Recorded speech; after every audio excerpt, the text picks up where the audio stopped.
Welcome my friends, this is Admiral Revan here, hope you're all doing well, and my friends, some great news in the light of the end of the tunnel. My internet access and stuff will be back online within less than 4 weeks away from now. So it is the 11th of March, and I've treated it such because the good news I had in all day today was basically that our fiber internet connection and phone lines and everything will be restored by the end of this month, at least, and they'll be back intermittently towards the first week of next month in April. Now, I'm hoping that this is not an April Fool's joke. I really am.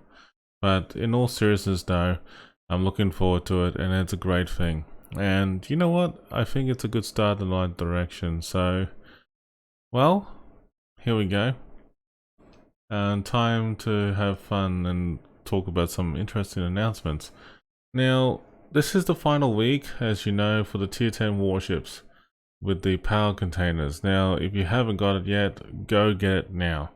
And looks like they're really punching out the Moskva, Karbros, and the Kurfürst for you as a collector's item. That is a $300 item right there with nearly 50,000 doubloons. Wow. Anyway, this is a very expensive, I can safely tell you that I'm really glad I don't have to buy any of these ships. Otherwise my wallet will be really, yeah. Yeah, I won't say much about that.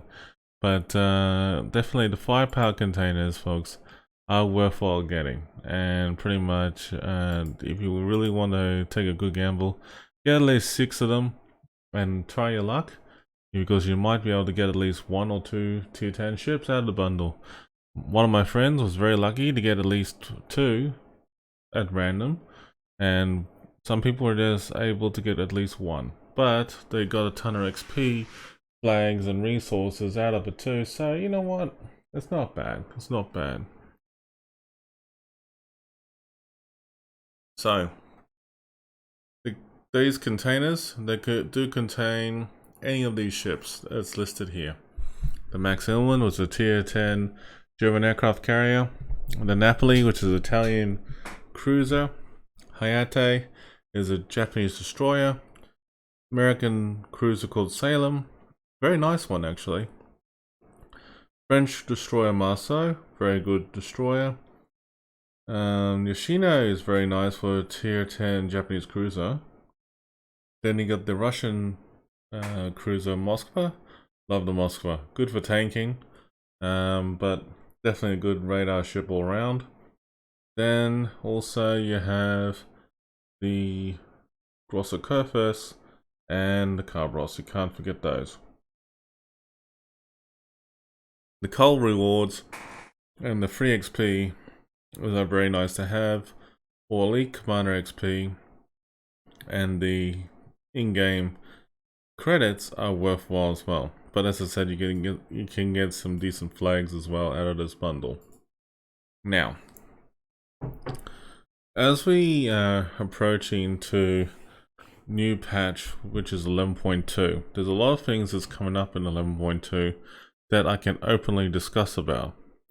And honestly, that there's a lot of good opportunities here. Now, there is this American destroyer called the Forrest Sherman. I will be honest with you, I have mixed feelings about this thing. Alright? The Forrest Sherman, when it first was released, it was a very interesting American destroyer that reminded me of a field like Austin.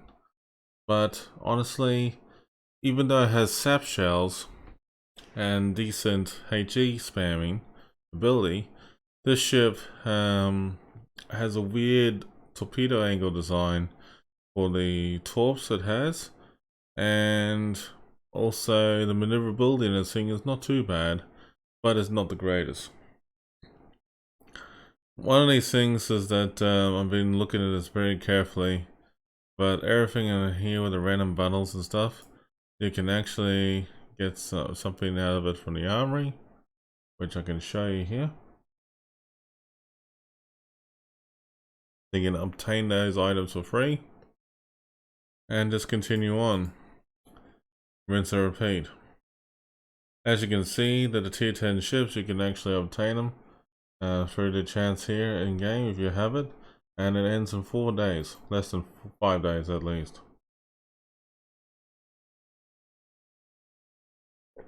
But with that being said though, it really comes down to what you really want to do. Now, as you can see, there's a whole heap of new announcements that's been made out recently. And basically, Happy Pi Day. Yay! Well, that is an interesting day. So, there will be some Journey West containers and a few other things that you can enjoy, which is fantastic.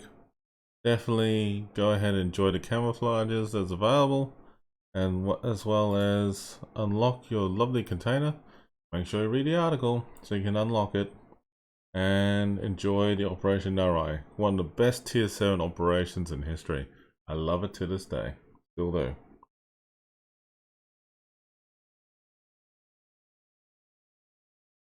Alright, as you know that the public test is available coming up in 11.2. It's the 3rd round. Definitely this is where your feedback should be coming in. So definitely bring your feedback in and definitely put it to good use, because they definitely are doing a lot of balancing changes in the game and also fixing up the Talon's camouflage, and as well as the Hit Citadel's ribbons as well, to allow submarines to receive it. Interesting. But there's actually a few other articles that's coming around and around this in the near future. So definitely be more prepared with the rewards, your tokens, the containers that you receive, everything like that. This is an opportunity for you to get something out from the live stream from any streamer out there who streams for the Warships, and definitely good luck, because they're starting up pretty soon. So definitely don't forget to make sure that your Twitch account has been connected, and look at that. The starting bonuses for ships and ship modules will be discounted, and you'll be able to reset your commander skills free of charge, and that's coming out very soon. And good thing is that there's a lot of in-game currency made available for you on the PTS. Definitely do it at your heart's content. Alright, so the recruiting station is very handy for you to gain more followers, and basically whoever uses your recruitment link and able to purchase in-game items for themselves, you'll get at least something out of it as well too.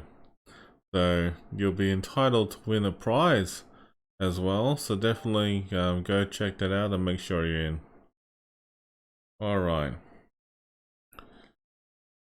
so in the port of Marseille, basically there's some interesting history going on here.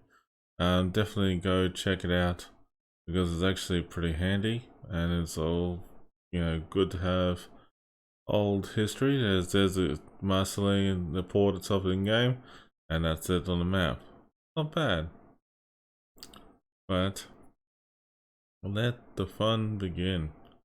Now, as we have come across to the dev vlogs, as you can see, 11.2 to 11.3, well, there's a bit of a lead up, so we're gonna definitely talk about this in the near future. So definitely, it's gonna be interesting. So let's start talking. Okay, so first off, the methods of distribution of ships, they're going to be changing in the near future. And basically, the Italian destroyers, the access for them have become available most recently. And they'll also have the Japanese battleship Iwami, which is tier 9. That looks like similar to well, a Magi if you want, but it's a little bit different. But it's definitely a good, style warship, and it's gonna be interesting when you go up against it. I have checked it out, and I can't tell you much about it, but what I can tell you is that it's got good firepower. The Mecklenburg, very interesting warship. From what you see here in the description, it's interesting with 4 guns, 2 in the front and rear, with 4 barrels each. So you're going to have 16 shells thrown at you. So that's going to be actually unreal. But this ship is going to be available for steel. And this ship on the Miami is going to be available for coal. That's going to be interesting. Are they worth it for that? I will tell you more a little bit later about it after it's gone through. Now, 11.3 closed testing is coming up very soon, and it's about the new French super battleship called Patrie. Patrie, or depending how you pronounce it. Basically, this warship is coming up very, very soon in the near future. We are looking forward to it. It has 12 431mm guns, which is pretty solid for a ship like this. Composed of 1950 weaponry, so it's actually going to be pretty good. And it's got some interesting gun caliber and accuracy and dispersion on this vessel. And honestly, the French Navy have really boosted up this thing, so it's actually pretty much a very decent vessel all around. The hit points are pretty standard, and the plating is around 32mm. Gun range is definitely nice with 26.6 kilometer range, and the damage output on this thing is pretty phenomenal for AP and HE rounds. And the fire chance is 48%. So this ship could mean business. At least from what I can read. But if you think about it by looking at the secondary armaments as well, it looks actually pretty decent as well. And the ship can definitely, be used for kiting as well. But I can tell that you're gonna have fun with this vessel already. And you have an awesome opportunity for damage control, repair, and engine boost. Just like the Republic, I think. And the Alsace as well. So that's gonna be very handy.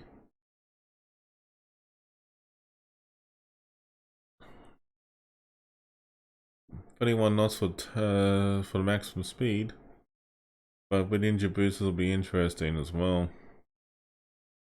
So this is definitely an interesting warship to be using on the battlefield.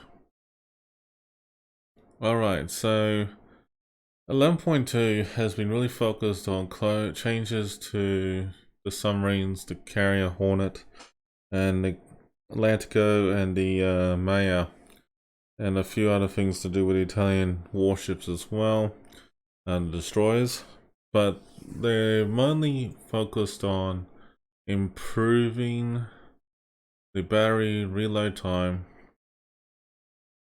or changing it a little bit. But there's a lot of tweaks happening with the torpedo reloads, number aircraft, and so forth. As you can see, that the Hornet has been slightly nerfed a little bit, but we'll see. I mean, like, it's definitely interesting. But the Italian destroyers are definitely look a lot better than we were before. Looks like the submarines are being reduced for the dive capacity as well. And I don't know. I just think that this is really a bit of a what-if scenario. But we'll see how it goes this time around. They're really determined to get submarines in the game. I still have that message in my head that there will be no submarines in the game. Yeah. Anyway, moving on.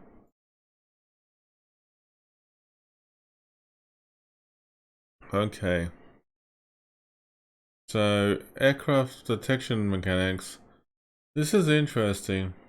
I was hearing it on the Warship stream, and I wasn't 100% sure what they were talking about, or what they were referring to. And I had seen discussions of this, but I will admit that I think that they are making a little bit of changes to the radio detection of them. So that's what they're refining and focused on.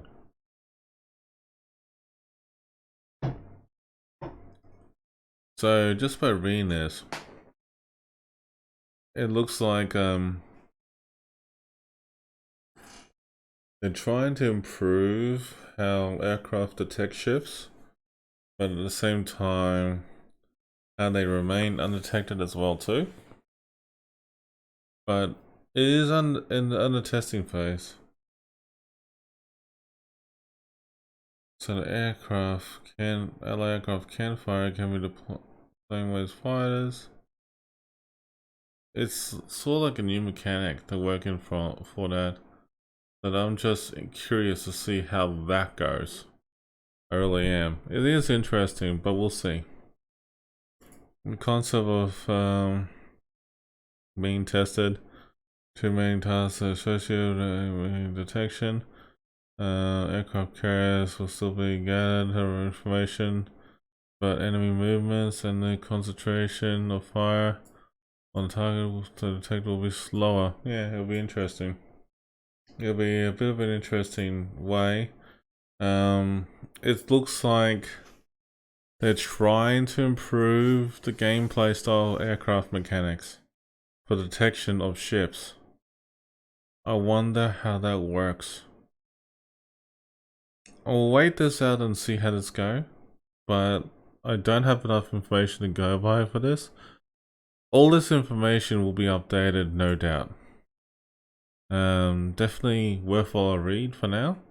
But yeah, it's interesting to see how the detection of aircraft is going to be improved. Alright. So, that is pretty much what is going on right now. Mind you though, and before we just run off here, there is a bit of an announcement here that there is a camera improvements have been put into test for the general gameplay of the game. So they're trying to improve the battle camera with more practical and comfortable. We're testing two changes. A configurable field of view option, which allows increase every angle and adjustment of the height and distance of the camera relative to player's ships. The camera position when in binoculars remains unchanged in both cases to make navigation easier when aiming torpedoes. The camera will zoom out and switch into disarmament. It's actually interesting to see how that goes. There's actually gonna be a new thing that's been done recently, which is like switching between standard aiming view and an aerial view when spotting aircraft control is active. So they're actually improving the general gameplay style of the game. So I'm curious to see how this pans out. Everything here that you're seeing and reading is a little bit on the cards and in the works right now. So anything can happen, will happen.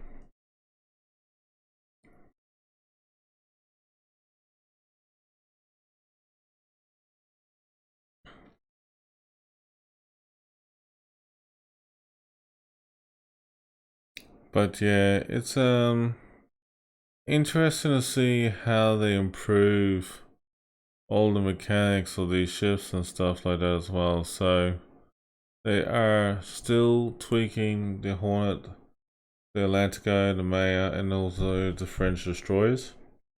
But nothing's finalized. Nothing is finalized, but they are working through it. And definitely, it is an interesting period of time of this game. So I wonder how the changes of Superships and Submarines would come into play with the Hornet.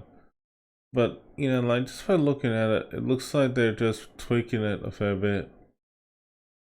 With the aircraft, fire range, everything, the damage output, reducing it or increasing it. But, you know what, this is really, really hard to tell at this point in time. So anything can happen and will happen on this update. But I think for now, folks, I mean, like right now, when you're buying your ships and upgrading them, just be careful in moving forward, because it is an interesting start in the right direction. But definitely, folks, big shout out to everyone out there. Definitely to my clanmates of Kasna, and also to my friends out there in the community in World of Warships. Big thanks to everyone supporting everything, and definitely we will see how things go when we come back. Definitely for sure when we come back to streaming soon. Looking forward to it, but until then, stay safe and take care, and definitely check out the links below for these articles. I will give you a link to them, and then yeah, I mean, like, that's a way to go, that's for sure.